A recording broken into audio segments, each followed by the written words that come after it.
All right, let's talk project risk management. Now, if you're an advanced actuarial student, you've already got the basics down cold. So, yeah, we're skipping all that.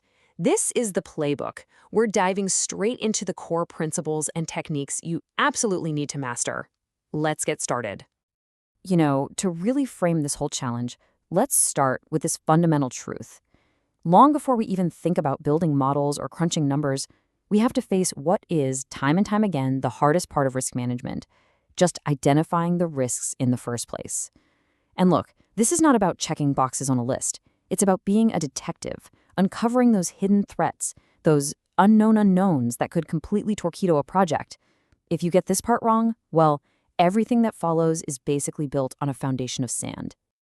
So here's our playbook for today. We're going to kick things off with our core mandate on any given project.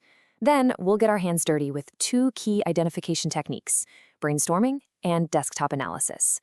From there, we'll pull back the lens, zoom out, and see how project risk fits into the whole big picture of enterprise risk management. And finally, we'll put it all to the test with some real exam questions. Okay, so imagine this. A huge new project lands on the table. Before we type a single thing into a spreadsheet, we have to stop and ask the most fundamental question of all. What exactly is our job here? What's our mandate? The crucial point is that our mandate is really a three-legged stool. First, we assess the full spectrum of risks, and I'm not just talking about the financial ones, but the operational, the reputational, the strategic stuff too. Second, we have to consider mitigation. It's not enough to just make a list of problems, right? We have to be the architects of solutions, carefully weighing the cost of fixing something against the potential loss. And third, we evaluate the future cash flows. This is where we really bring our core skills to the party, projecting the project's entire life cycle under all sorts of scenarios to give a clear verdict on whether it's actually viable. All right, let's get into our first technique, the structured brainstorming session. This is how we get all the key players in one room to really map out the entire risk landscape together. What's so interesting here is that this shows it's not some casual coffee chat. No way. This is a systematic process. We identify all the risks, especially those really unlikely but super high-impact black swan events. Then, and this is so crucial, we discuss how they're all connected. How a supply chain risk could domino into a financial risk? After that, we do a broad evaluation, think high-level frequency and severity, before we even start to generate and briefly discuss some initial ways to fix things. The results isn't just a list, it's an initial, interconnected map of the project's risks. So brainstorming is absolutely fantastic for capturing all that internal knowledge and different perspectives. But to get a really complete, objective picture, you've got to supplement that with some hardcore external research and data. And that's exactly where desktop analysis comes in. Yep, this is our due diligence phase. We're essentially looking for historical precedent. We're digging into industry reports, regulatory filings, academic studies, you name it. What happened with similar projects in the past? What about projects our competitors ran? Or even similar ventures in totally different countries? This whole exercise adds an objective, evidence-based layer to either challenge or validate all the subjective ideas that came out of that brainstorming session. And this just brilliantly illustrates how these two techniques are the perfect pair. Brainstorming is subjective and internal. It's great for uncovering the known unknowns from the team. Desktop analysis, on the other hand, is objective and external. It helps us find those scary unknown unknowns by forcing us to look outside our own bubble. You put them together, and that's how you get that robust 360-degree view of what a project's real risk profile looks like. Okay, now we need to elevate the discussion. A project, I don't care how big it is, it doesn't exist in a vacuum. Its risks have to be understood and managed within the context of the entire organization. And this, my friends, is the realm of enterprise risk management, or ERM. This is the absolute core concept of ERM, and it's a huge shift from the old, siloed way of thinking.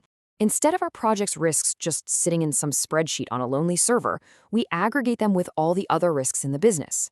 This holistic view lets us spot concentrations. Are we adding more currency risk when we're already way overexposed? But even more powerfully, it lets us quantify diversification. Could this project's risks actually offset other risks in our portfolio? And in doing so, reduce the company's overall net risk? That's the key question. Now, this is a huge takeaway. ERM is not just a defensive shield, it is an offensive weapon. Seriously, A sophisticated, deep understanding of the company's total risk profile and its capacity for risk allows it to take on more risk, but in a really smart, educated, strategic way. It lets a company confidently go after those higher return opportunities that its competitors might be too scared to touch. Effective ERM is a direct engine for value creation, period.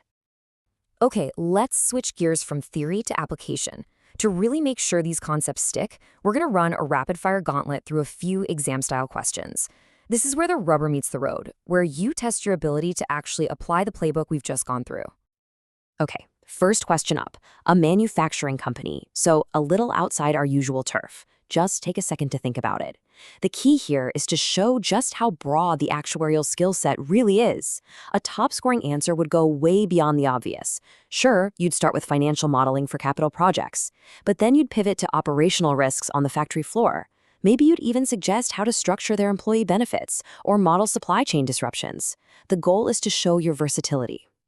Now let's shift to external risks. When you see a phrase like wider external environment in an exam, your brain should immediately start thinking about categories. How would you structure this? You'd want to start with demographic risk. Longevity is the absolute core of any annuity product, right? Then you tackle the economic environment. What's the long-term outlook for interest rates and inflation? And finally, you can't forget the regulatory and competitive landscapes. Structuring your answer like that shows a systematic, professional approach. For a big 10-mark question like this, a structured answer isn't just nice to have, it's non-negotiable if you want a high score. How would you categorize the risks here? You'd want to have dedicated paragraphs for financial risks, like construction costs blowing out the budget, operational risks, like staffing and safety, and of course business risks, like what if you don't hit your revenue targets? A truly top-tier answer would also throw in the less obvious stuff, like the political and reputational risk if the whole project goes belly up. So, let's boil this entire playbook down to the absolute essentials. Your mandate is to assess, mitigate, and evaluate. Your tools are collaborative brainstorming backed by objective desktop analysis. You always have to think about how risks are connected and how they fit into that bigger ERM picture. And please, never forget, ERM isn't just about playing defense. It is a strategic tool for creating value. If you can internalize this framework, you're ready to tackle almost any project risk scenario they can throw at you. We'll end with a final thought to chew on. We've spent our time focused on the what and how of identifying risk. But the next, and let's be honest, much more complex step is quantification.